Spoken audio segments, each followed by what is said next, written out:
रायगड महाराष्ट्रासह देश विदेशातील ताज्या बातम्या पाहण्यासाठी मॅक्स इंडिया लाईव्ह चॅनलला सबस्क्राइब करा आणि बेल आयकॉन दाबायला विसरू नका।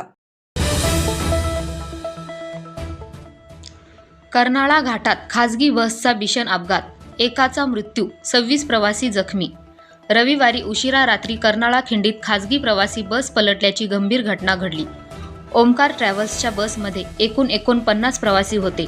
या अपघातात 26 प्रवासी जखमी झाले असून त्यापैकी 2 जणांची प्रकृती गंभीर आहे।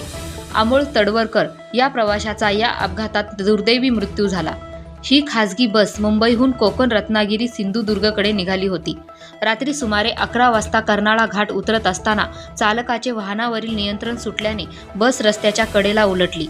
घटनेची माहिती मिळताच पोलीस, अग्निशमन दल आणि स्थानिक नागरिकांनी तत्काळ घटनास्थळी धाव घेत बचाव कार्य सुरू केले। काही प्रवासी बस खाली अडकले होते, त्यांना JCBच्या मदतीने बाहेर काढण्यात आले।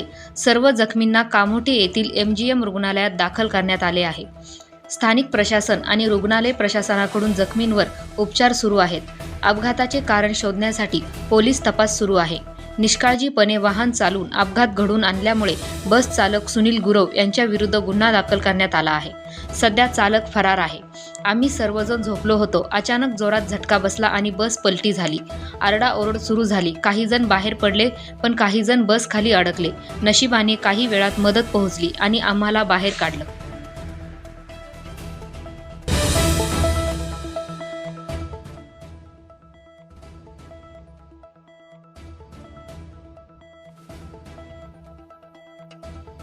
डिझेल भरण्यासाठी निघाली, त्याच्यानंतर माणसं थोडी झोपेचंच होती तशी म्हणजे, आणि त्याच्यानंतर गाडी पुढे गेल्यानंतर गाडी फक्त टर्न मारत तशी टर्न झाली।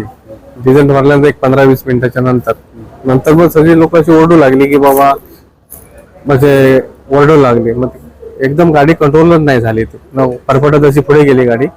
त्याच्यानंतर हा अपघात घडला। किती प्रवासी? कधी 35-40 माणसं होती सगळ्या। तरी 24-25 जखमी झालेले आहेत, त्यातले थोडे भरपूर नाही। माझ्या स्वतः मुलीचा पण हात गेलेला आहे, इकडनं कट करून पूर्ण फरफटत गेल्यामुळे। बायको आहे माझी, तिला पण पाठीला खांद्याला लागलेला आहे। अजून एक लहान छोटी पोरगी होती, त्याला मी स्वतः ते गाडीच्या खालून काढली आणि त्या दुसऱ्या माणसाकडे दिली। 1.5-2 वर्षाची मुलगी असेल ती। ड्रायव्हर वाटतं तुम्हाला का दारू पिऊन चालवलं? नाही, ते तेवढं का माहित नाही, पण तो गाडी स्पीड मध्ये होती। गाडी स्पीड मध्ये होती तो। आता कशी आहे? आता आज ऑपरेशन वगैरे ते त्यांची ट्रीटमेंट चालू आहे। बाकी डॉक्टर बोलले जेवढे आपले प्रयत्न होऊ तेवढं आपण करू असे बोलले। काय वाटतं, नेहमी खासगी बसचा असा अपघात होत असतो? यावर सगळे म्हणजे मंत्री लोकांनी सगळ्यांनी लक्ष द्यायला पाहिजे। बाबा, एवढे आपले गावकरी गावाला जातात तर त्यांच्यासाठी काहीतरी सोय केली पाहिजे, कारण ट्रेन तर सगळे फुलच असतात। कधी पण गेले तर फुलतं, पण दलाल लोकांकडे 700-800 रुपयाला ते तिकीट भेटतात। माझं नाव भरत शेटकर।